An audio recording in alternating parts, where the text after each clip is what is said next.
Hello, everyone, and welcome to our panel. My name is Colleen Carroll, and I'm the NXUnite lead at Nexus Marketing and your moderator for today's panel. Today's topic is high tech, high engagement, technology and donor engagement, and I'm really looking forward to the conversation. But as usual, before we jump in and get started, I do have a few quick logistics to cover.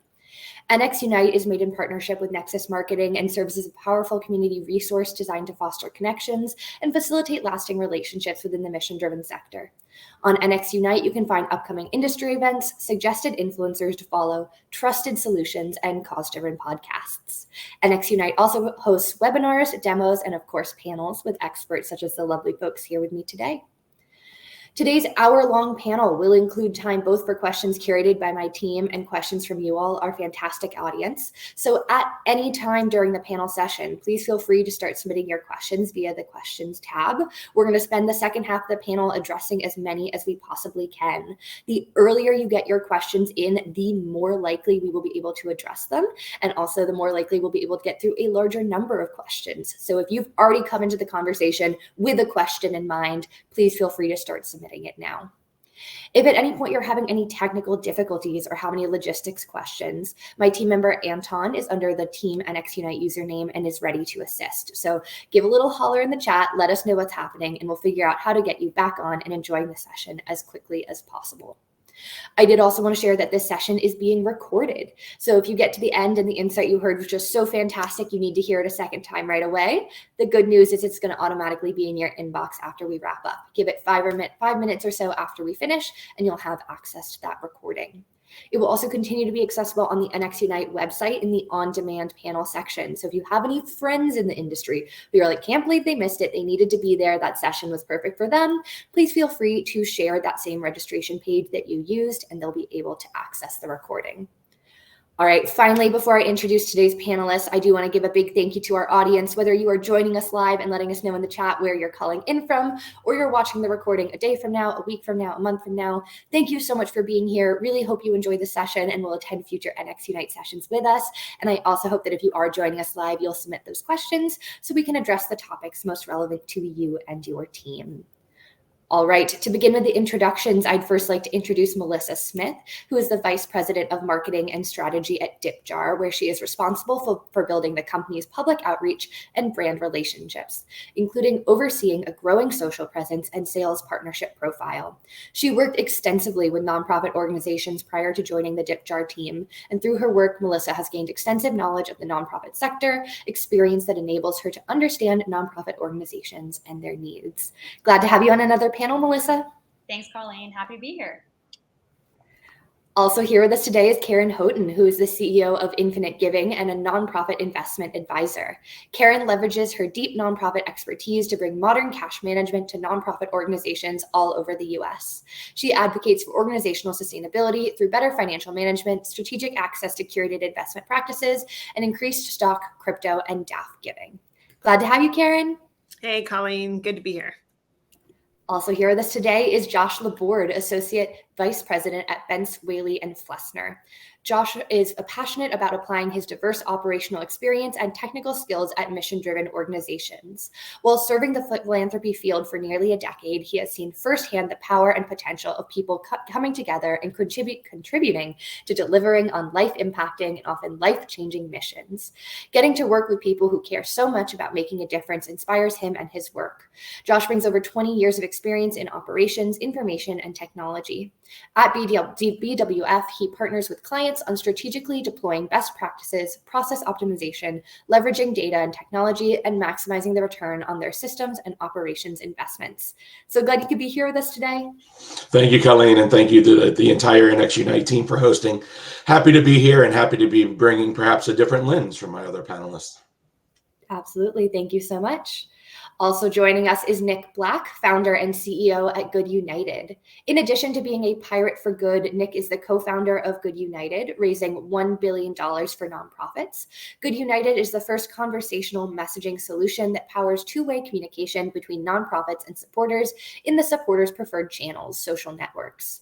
Nick was named a Presidential Leadership Scholar for his work with Good United. Nick started Good United after co-founding the Stop Soldier Suicide, a 501c3 in 2011, and growing it to be one of the largest and leading veteran service organizations in the country. Nick was named UNC Chapel Hill's Distinguished Young Alumni for his work with Stop Soldier Suicide.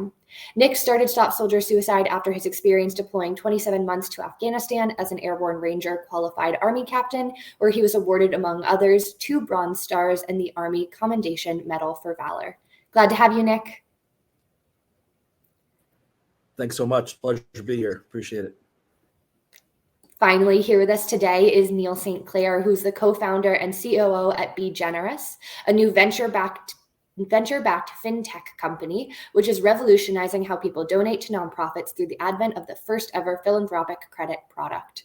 Powered by $120 million in lending capital, Be Generous is backed by some of the top VCs, banks, and institutional investors in the US. He is a respected social entrepreneur, journalist, and philanthropist. And previously, Neil served as CEO of NES Impact, a management consultancy he founded. Here, Neil worked with select single-family offices and founder-led businesses to develop, launch, and scale social impact ventures. So glad to have you here today, Neil.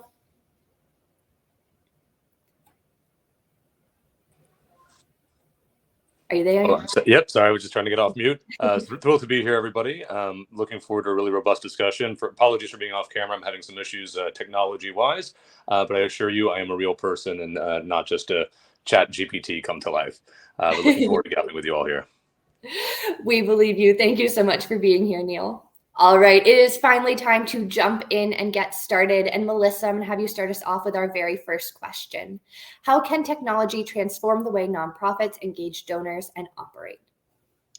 Honestly, I think the transformations can be endless. Technology offers a way for organizations to grow their reach with donors, just supporters across the globe. I think prior to the introduction of tech, we were limited to your small community, and now technology has allowed you to kind of reach across through social media and things of that sort. And then also just with all the systems you're able to use now, like a whole platform that will help you engage with your audience and see statistics on that kind of stuff. So I think it's just like, it's allowing you to grow a lot more rapidly. Definitely. Thank you so much for starting us off there, Melissa. Karen, over to you. How can technology transform the way we engage donors and operate? Yeah, it should. I mean, just like what Melissa said too, it should transform. I mean, it's endless in how it can impact. And I think the biggest idea is that the right technology should streamline your work and help you work smarter, not harder. And you can do that in a lot of different ways, but it's equitable access, it's more efficiency, it's more transparency. Like, we couldn't always reach our donors and know so much about our donors in so many different ways. And so technology should really be seen as a gift and an opportunity for us to always innovate and look at better ways to connect with our donors, better ways to be involved, and ultimately make it easier for them to connect with your organization. So it should be a win. I know sometimes technology, it's hard and it's different and it's new, but it should make you more efficient and better at connecting with your donors. Thank you, Karen. Josh, over to you. How can technology transform? So I actually have this discussion with my colleagues often. BWF is a comprehensive consulting firm. So on our systems and operations side, we're often talking to the folks who support the fundraising programs along these lines. And what it comes down to for us is return on investment. However you're defining return, whether that's dollars raised, whether that's constituents engaged, but it's maximizing that return. And then how it actually does the transformation really depends on where the particular nonprofit is in their technology journey, right? Most nonprofits today have the basics. They have a constituent database, they have an online giving pages, they have an email or digital marketing tool, right? So most of them can actually benefit and transform their way of working by how they leverage their existing tools. They don't even need to implement new technology. They can just take a better look at how they're using what they have today. Thank you so much. Excited to hear from our final 2 panelists, but did want to quickly let our audience know that we have had a poll go live where we've asked you, how has technology changed the way your nonprofit operates? So if you want to contribute to the conversation via the poll, please feel free to fill that out. All right, Nick, over to you. Thoughts on how technology transforms the way nonprofits engage with donors? Yeah, I think it's all about the donor. So technology is driving the shift of where they spend time. If you're not spending time where your donors are, you shouldn't expect them to give. Great. Thank you, Nick. Neil, any final thoughts on the power of technology to transform the way nonprofits operate and engage?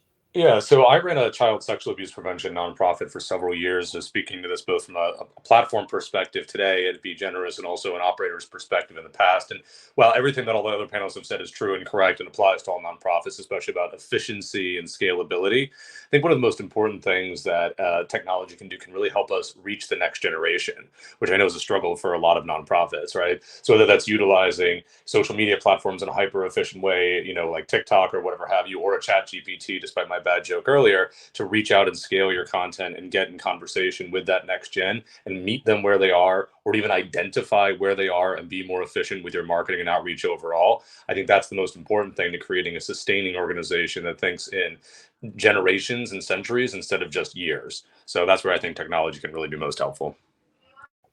Thank you, Neil. All right, we are off to a great start. Checking in on that poll, we asked you, how has technology changed the way your nonprofit operates? 63% of you said it streamlined processes and increased efficiency. 38% of you said it improved communication and collaboration. So thank you all so much for filling that out.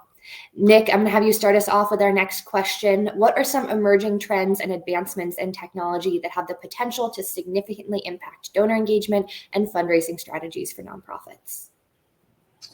They take a look at the donor experience from a for-profit point of view and see what's going on in e-commerce, or just see what people are doing. I believe there's a massive shift of going to social networks and going to unique parts of the internet, right? People are expanding. I don't think they've become more centralized. And it's going to make it more difficult for nonprofits to be able to find their audience. They're not going to be where you want them to be. They're going to be where they want to be.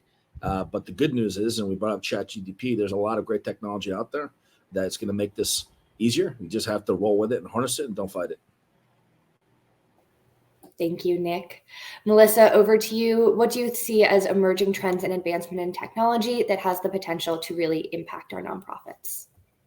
So I think one thing that I find pretty cool that we're actually releasing at DipJar is text to donate. So, meeting with your donors where they are. I think everyone's on their phone. It used to be, let's send everybody, mail through USPS. And now you're kind of trending out of that. And then it was email, and then it was social media.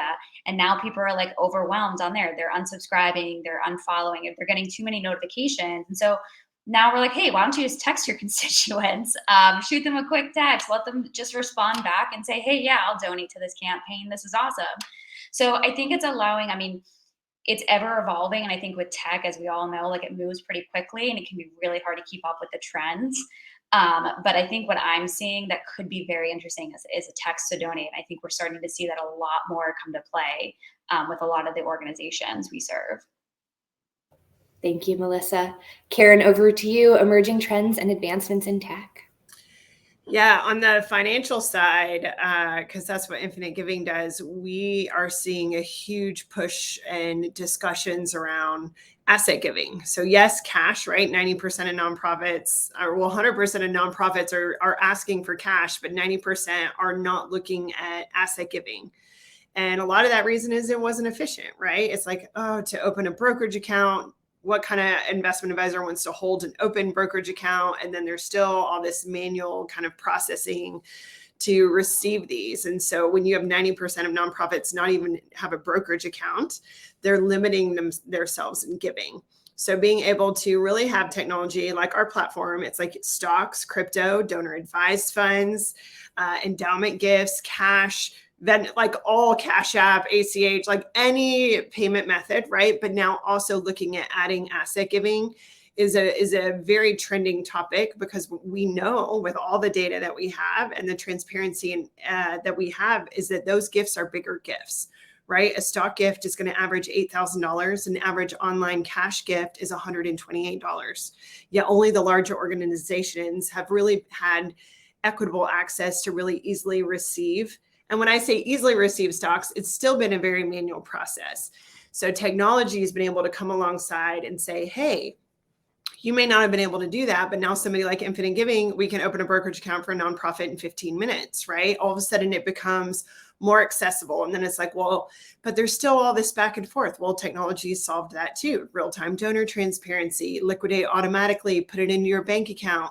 So now you have these platforms that, yes, are able to do the traditional cash, but also able to really streamline and make asset giving easier.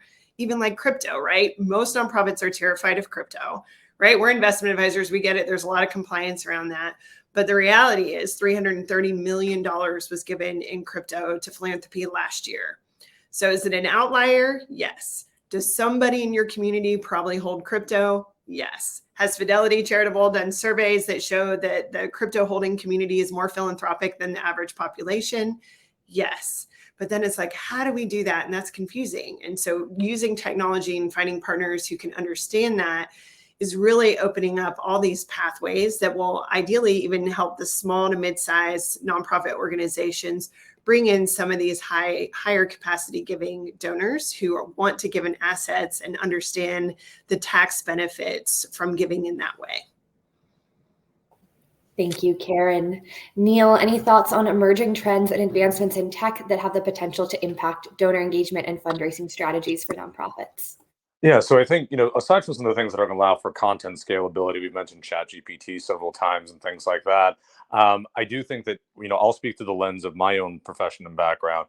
So at Be Generous, what we allow donors to do is to donate now and pay later.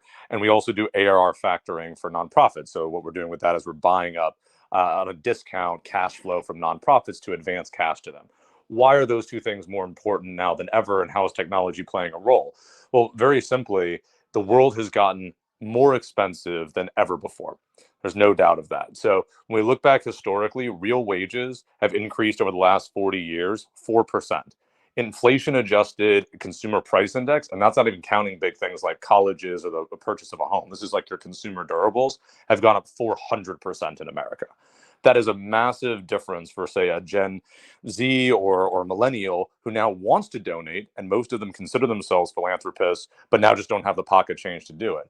And so the reality is that the world, both for businesses who are more cash flow intensive than ever before because there's so much more to do, and individuals, now they're just pinched. Right. And so what they need is an opportunity to finance and pay over time. And that's why we started Be Generous originally. And so this idea of what I'm going to call embedded finance, whether it's purchasing up streams of revenue from a nonprofit, or it's having an opportunity through your checkout and donation flow to pay your donation off over time, but getting that cash, as we do, immediately to the nonprofit is going to be mission critical. There's still a lot of technology to be built within that, but having that opportunity to really pay over time is going to be a huge trend, not only in the consumer sector, but specifically in the nonprofit sector, because I think the reality is we're all just going to have to finance our lives given how expensive things are. And I think technology has a huge role to play in that, to make it more subtle and more just sort of the thing you do. It's not even financing, it's just the way you pay. It's the new kind of credit as we go forward. And both businesses, nonprofits included, and individuals are going to have to think through that and how they can best utilize technology to get to scalability. We talked about crypto a little bit. That's going to be another opportunity within that technology stack to integrate different forms of giving as well from a finance perspective, because it's not just cash anymore, right? So embedded finance not only includes the ability to pay over time, but to accept multiple payment types as well, crypto included. And that's going to be really critical for a lot of nonprofits going forward. Just as a quick final word, when you look at the World Pay study, each additional incremental type of payment acceptance that you allow, so cash, credit card, debit card, check, crypto acceptance, Venmo, Apple Pay, etc., adds an additional 6% conversion on average. Not easy to integrate. Sometimes it's a lot of technology work, especially for nonprofits that don't have a lot of in-house technology. But on the consumer side, at least, it adds that 6% delta. And for nonprofits, I would imagine something similar. So worth keeping in mind that those payments technologies, those various payments rails, the more, the merrier at this point. Thank you, Neil. Josh, anything you want to add in terms of emerging trends and advancements in tech? Yeah, there's actually a couple trends that I've seen grow over the last few years. There's all that hype around ChatGPT and generative AI, but AI proliferation in general in nonprofits has been growing significantly. And it's really interesting because it's been around for a while. I actually built my first machine learning predictive model at a university about 8 or 9 years ago, but I was only able to do so because I was working at a university that had a data science department. right? And now AI is just much more accessible to organizations. There are platforms, cloud platforms, AWS, Microsoft Azure, that have AI functionality just very readily accessible.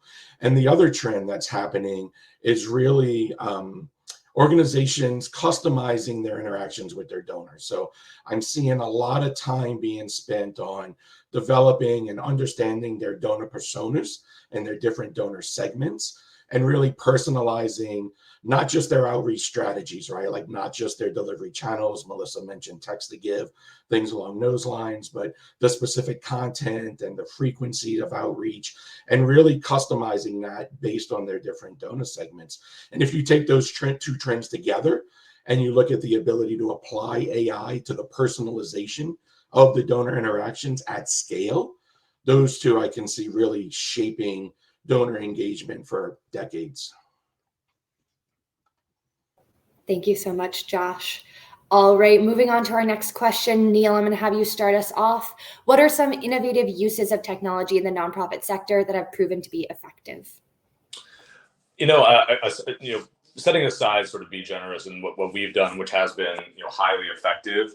I think some of the things that I've really seen over the last, 3 or 4 years have been, really creating content scalability. And I know that speaks a lot to what you all do at Nexus Marketing. So, one of the biggest ways to engage, whether it's consumers, nonprofits, or whatever, is to really create a more customized dialogue with your constituency. When I was a marketer back in the day, I would always say, why have an approximate conversation when you can have an exact conversation? And the answer is often because you just don't have the hands-on keyboards to be able to go out and create all the content that's required to have a more nuanced conversation. What do I mean by this? Imagine that you're going out and you're an animal nonprofit, and you've been able to identify 1 million owners of animals who have an affinity for philanthropic giving. Well, they're not all cut from the same cloth. Some are cat owners, some are horse owners, some are dog owners.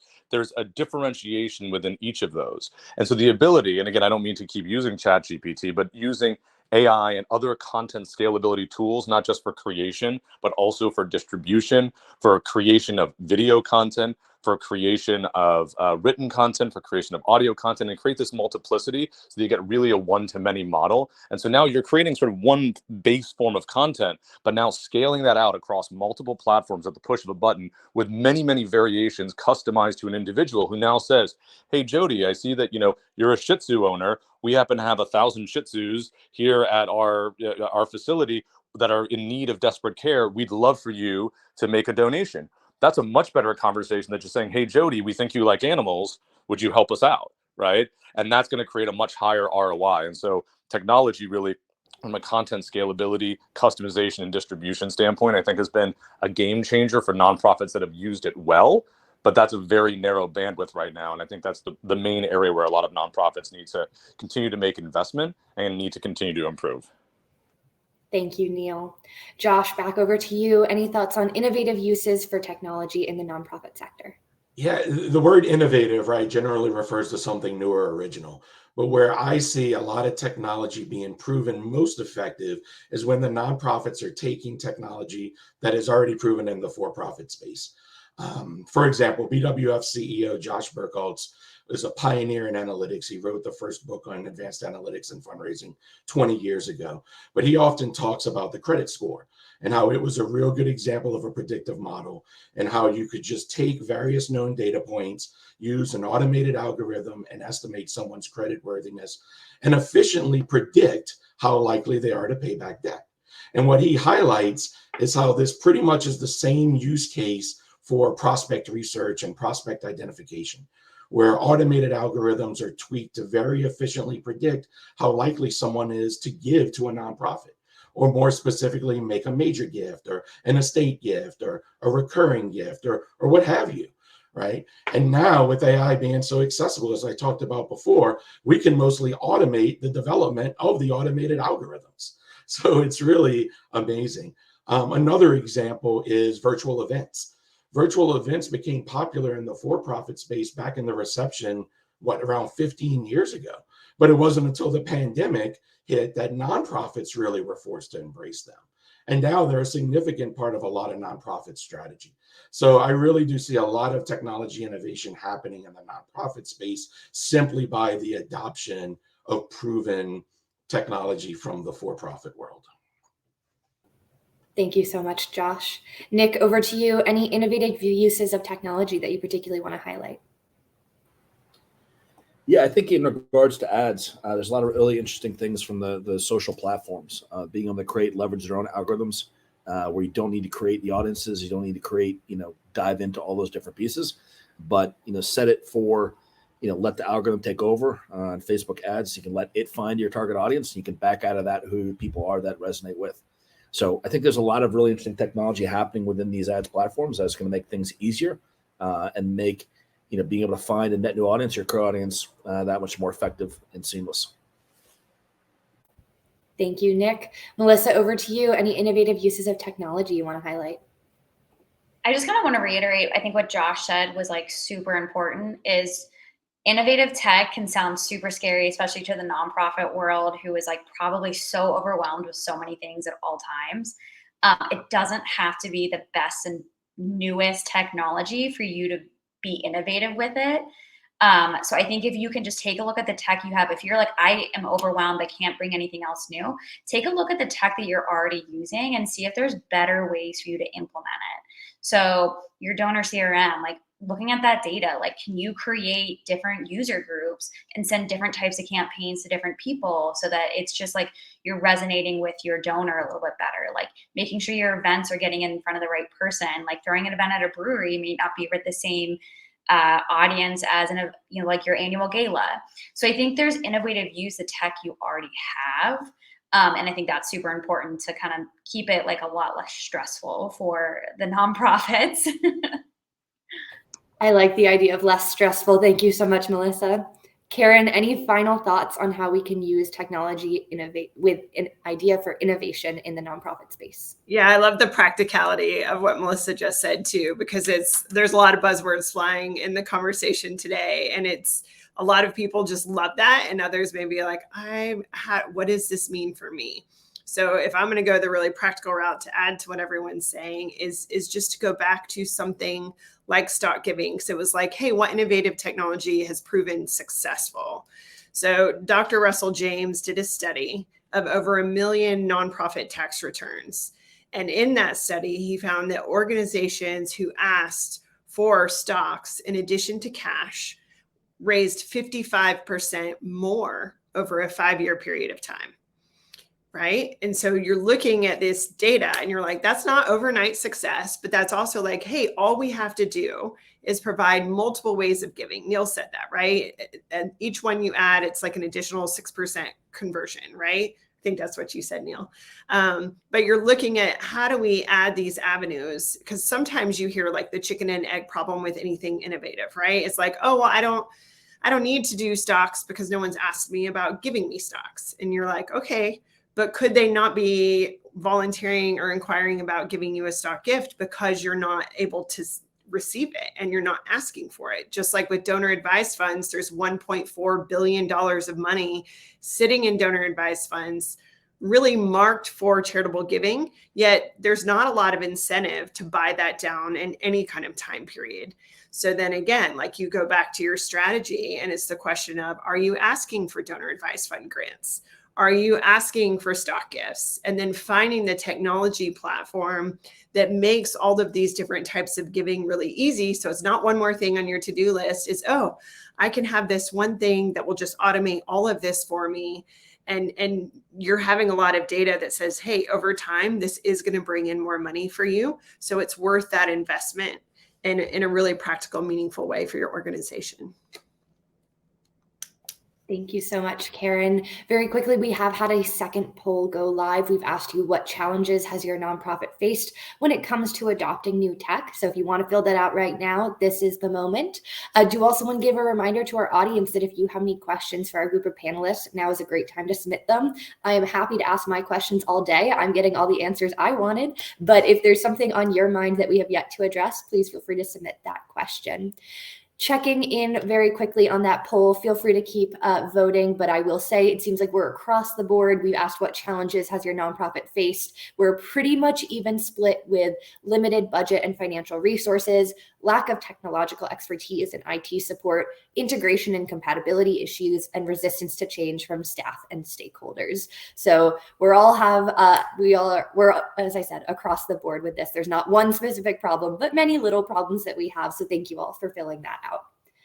All right, Karen, I'm actually going to stick with you and have you start us off with our next question. What are the key considerations and best practices for nonprofits when adopting and implementing technology solutions? You're muted, Karen. Rookie mistake. Thanks, Colleen. I think the practicality of it is cost. As you go deeper, you want to understand security, right? Depending on what it is. Again, I'm in financial technology, donation pages, things like that. So security is really important. But even more, it's probably ease of use and your commitment to actually leverage the technology, right? And so it does, new is hard, change is hard. We're talking a lot about innovation and technology is always evolving. And so I think in some ways, nonprofit community is more innovative than anyone. And then in other ways, it's so traditional. And it's like, hey, we've been doing this. I talk to boards a lot and they're like, no, we've done this for 20 years. And I'm like, great. And that doesn't mean it's broken, but could there be better ways to do things? And so I think it doesn't have to be broken to consider doing something new. And it doesn't necessarily have to be scary, but do kind of question, I think, your commitment to technology as a tool. Right? It doesn't always do your job for you, but it should be one more tool in your toolkit that, again, can help you work smarter, not harder. Thank you so much, Karen. Nick, over to you. Any key considerations and best practices when adopting and implementing tech solutions? Know what you're getting into. From the nonprofit point of view, the implementation costs, the consulting costs, soul crushing. So I wish I would have known that. And I talked to people before. I implemented a couple pieces of technology that we had. And I think, at the end of the day, just do less better. So if you're not good with, the current system you have, it might not be its fault. It might be your fault. So do you have the right team that's implementing it? And that's a hard question to ask, but technology is supposed to be a lever.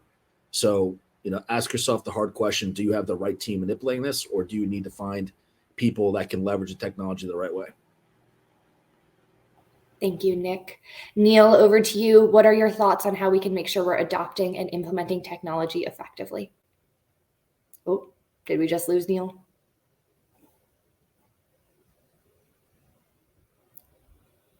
Neil, did we lose you? All right, I'm going to give him a second to get settled and pass it over to Josh. Thoughts on key considerations and best practices for adopting and implementing? This is a huge topic. I'm actually teaching a class next week for the Association of Healthcare Philanthropy, and this is one of the things we cover. The one thing, I think probably the most important thing that I'll mention, because I see it overlooked time and time again, is that in most cases, technology isn't some magic solution that just gets implemented and can be left to produce.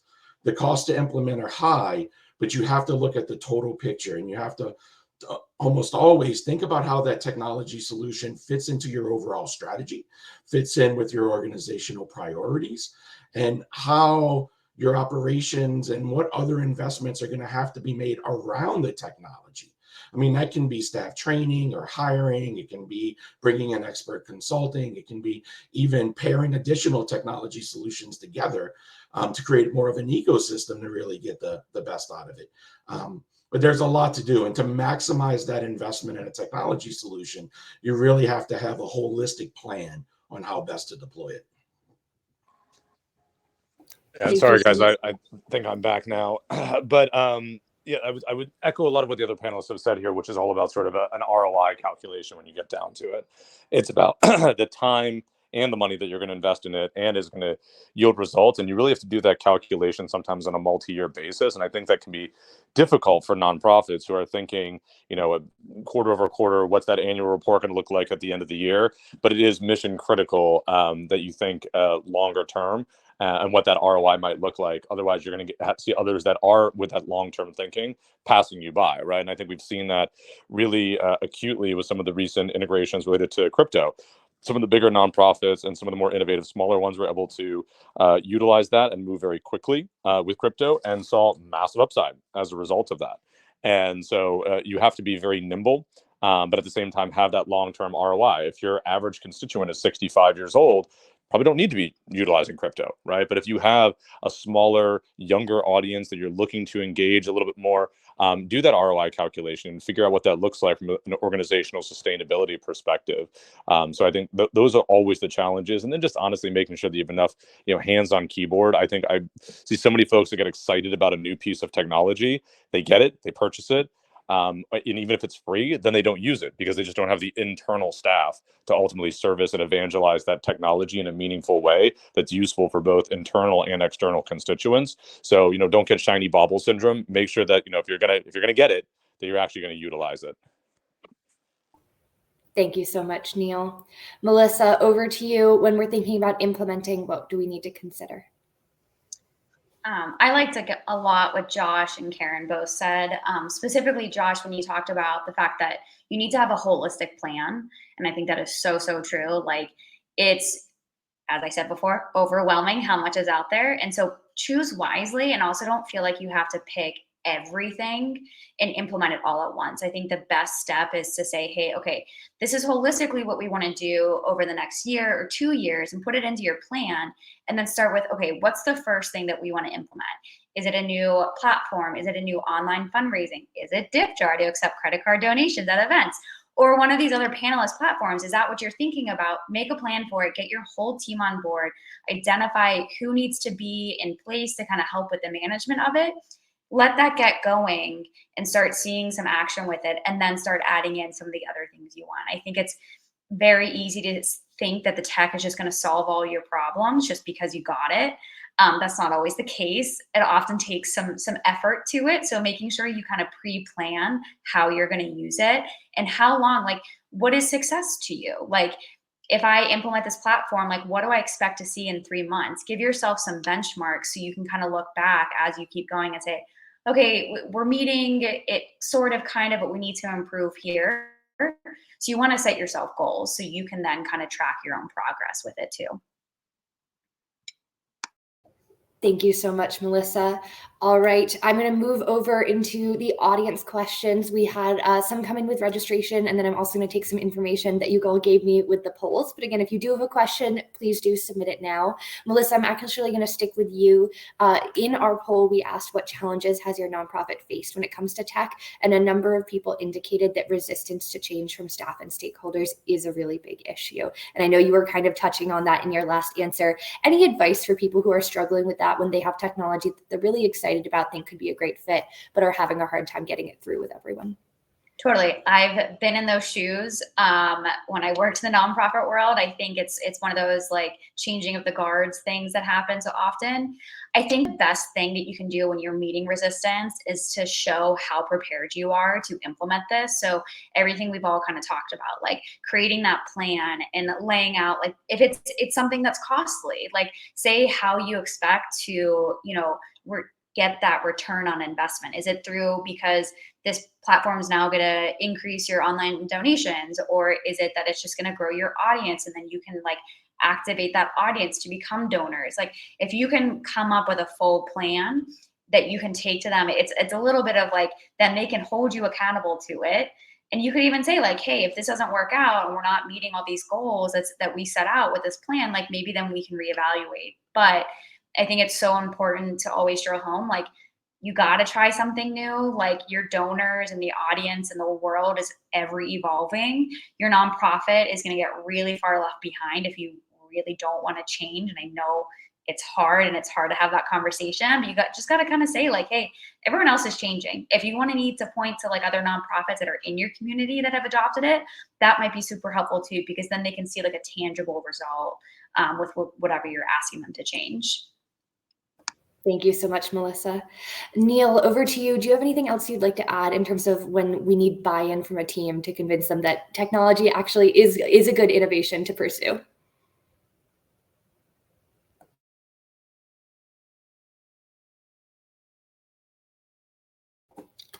Did I lose you, Neil? Oh, I'm really good at picking right when I lose. Okay. I'm still here, guys. If you can hear me, Perfect. sorry. Yeah. Forgive me if you could repeat the question. Sorry, my internet cut out for a second, so I missed exactly what you asked me.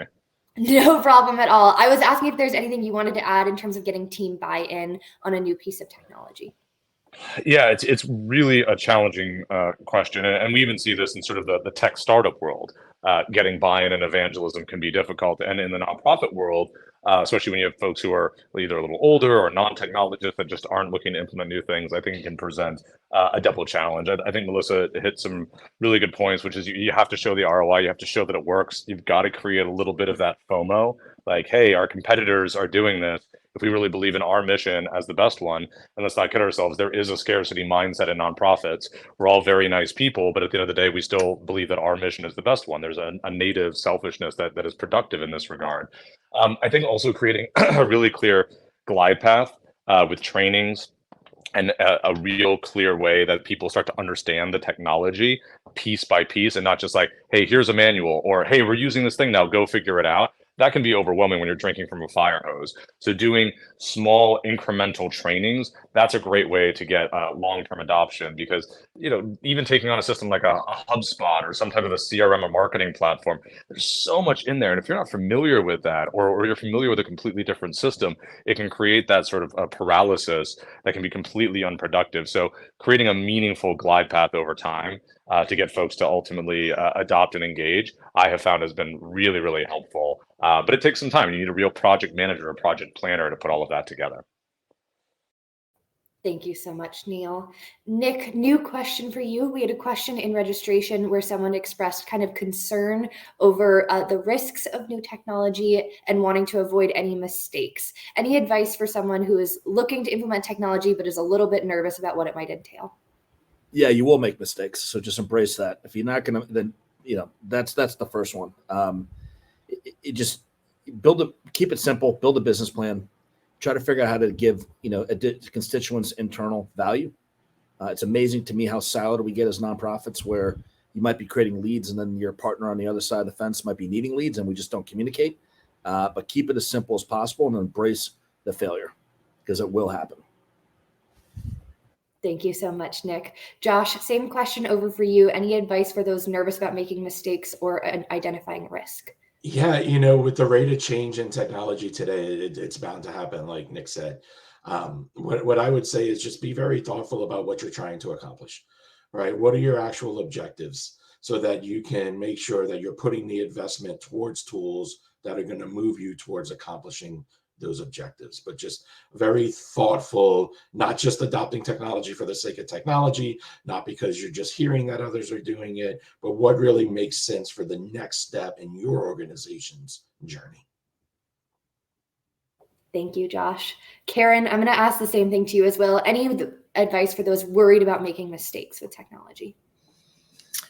Yeah, I just reiterate what Nick and Josh said. Like, we're humans, right? And there's always going to be failure. I think the biggest thing that impedes innovation is sometimes that we have too much shame attached to failure.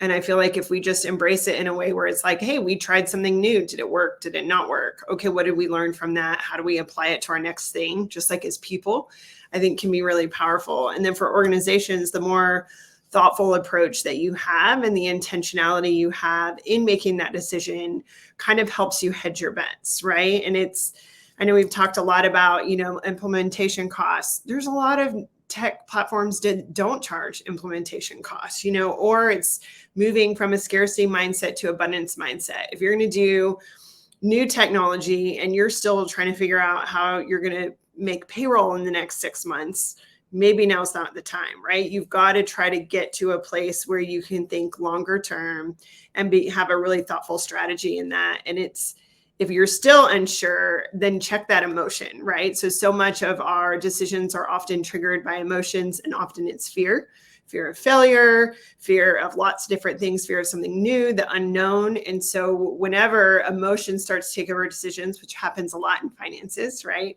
Then we always weigh in and we're like, let's look at the data. Let's look at the plan and the data. And hey, we're saying not because this is cool and so did it, but like, hey, here's how this fits into our our organization and our long-term goals.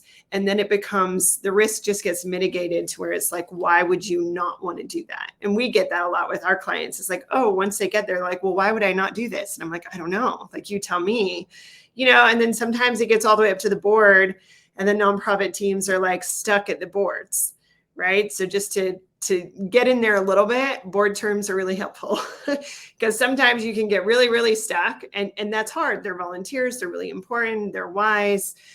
But if you have rolling kind of terms, then that gives you kind of a way to refresh and become more innovative when you just have fresh new people who are wanting to join the organization as well. So board terms are helpful for the really sticky situations. Great. Thank you so much, Karen. All right. I have two final questions that I'm going to try to sneak in here for each of our panelists before we do have to wrap up. Nick, I'm going to have you start us off with this one. I wanted to know if you had any resources you recommended for nonprofits for staying up to date. It can feel like there's always a new thing around the corner with technology. So how can nonprofits not get left behind? I think there's some really good channels on LinkedIn. I'm trying to remember for it. There's like one like Nonprofit for Tech. Different communities in there.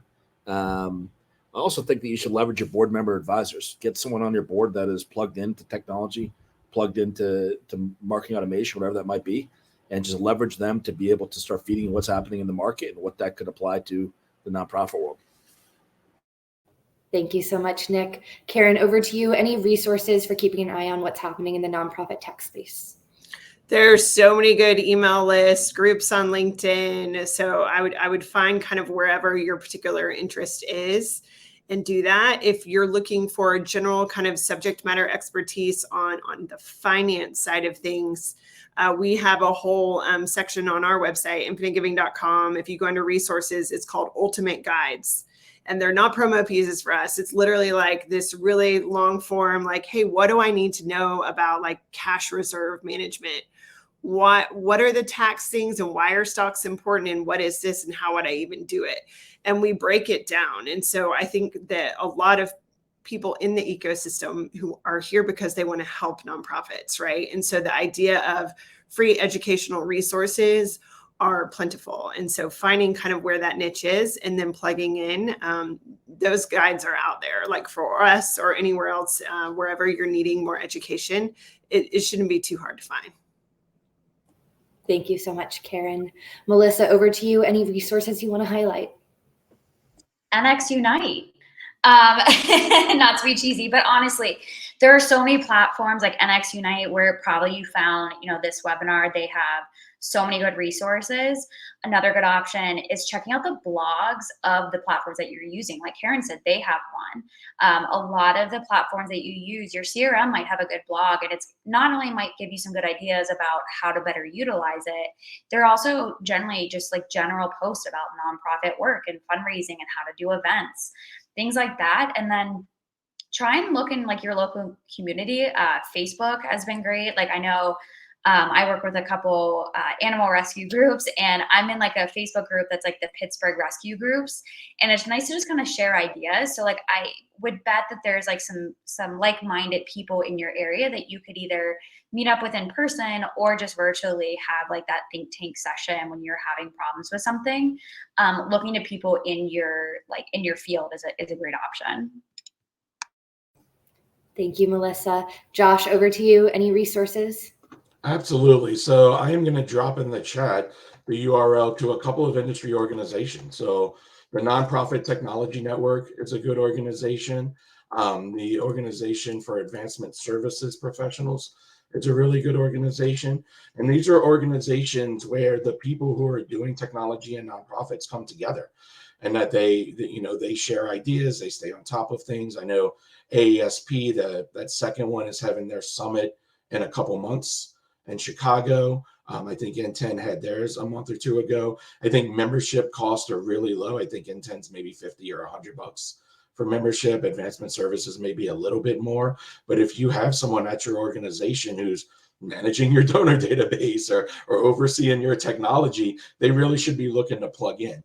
I mentioned the Association of Healthcare Philanthropy earlier, and there's CASE for education. So there are those segment-specific organizations, but these other ones that are more general across nonprofits can be equally as valuable. Thank you, And then, Josh. of course, there are technology consultants out there who could also be helpful if you were to reach out to one or want the assistance of one. Definitely. Thank you so much, Josh. Neil, do we have you back?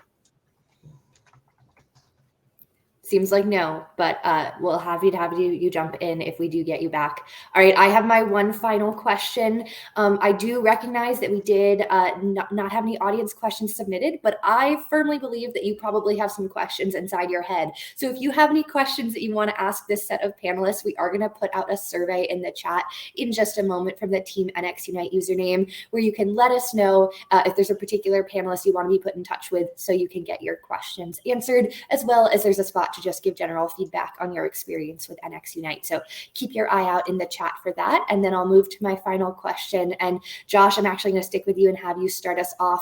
What do you see as the future of technology for nonprofits, and how can nonprofits get ahead today? So the future of technology is much like it is today, right? It's going to be constantly evolving, and it's going to continue to become more and more complex.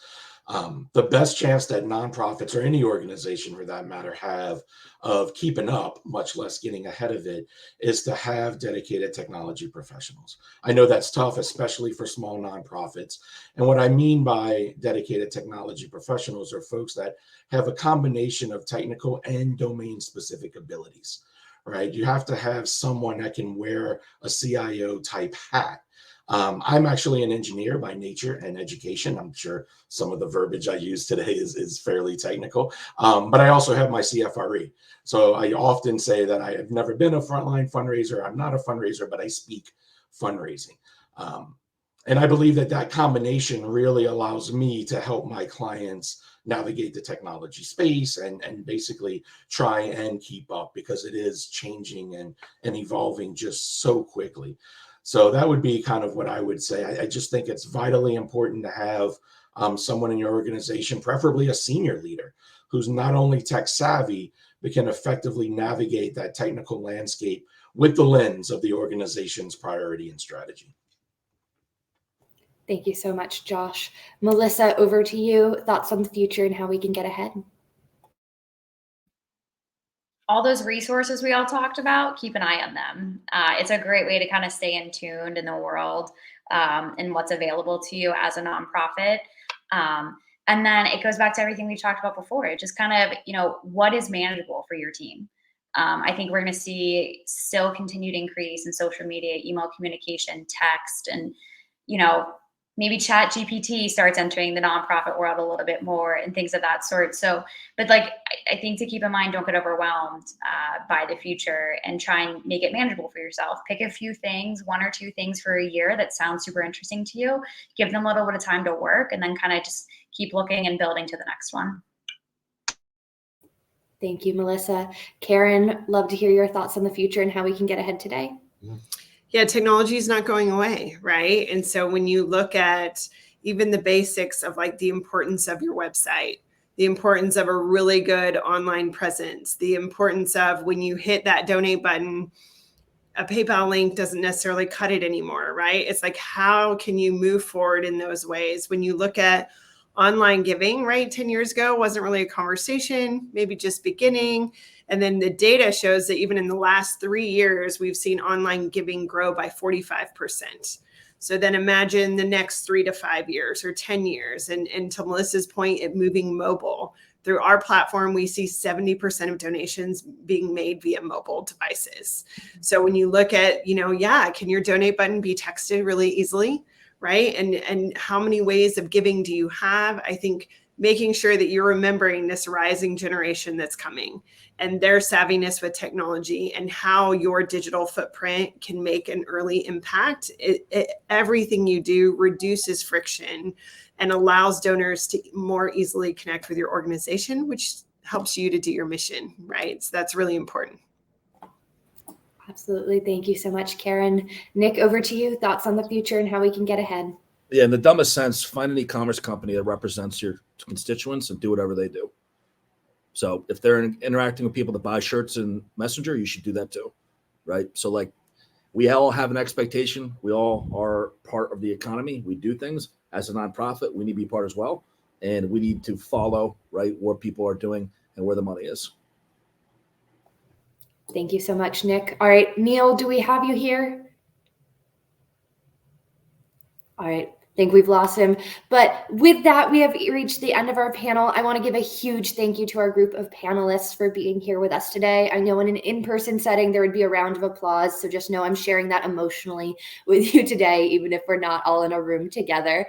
I do also want to give a big thank you to our audience, whether you joined us live and said hello in the chat earlier, or again, you're watching the recording. Really appreciate your time. Hope that this panel was beneficial and you can take some of the ideas in it to support the amazing work that you're doing. You're doing great. We're here rooting for you. We're just here to help in any way that we possibly can.